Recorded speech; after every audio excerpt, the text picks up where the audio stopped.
Once upon a time, in a village, there lived a farmer and his wife. They had a special hen that laid a golden egg every day. The farmer, however, was not satisfied with just one egg each day. He wanted to be rich instantly. One day, the farmer came up with a plan.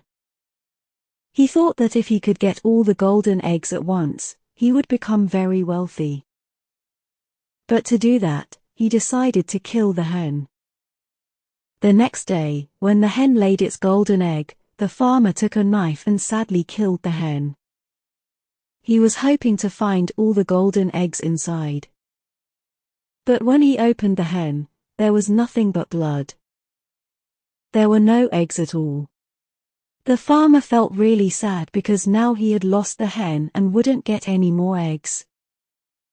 Before, the farmer had a good life with one golden egg every day, but because of his greed, he had made himself poor. Every day, he became poorer and poorer until he had nothing left. He realized how foolish he had been and regretted his actions. Moral: don't be greedy, appreciate what you have.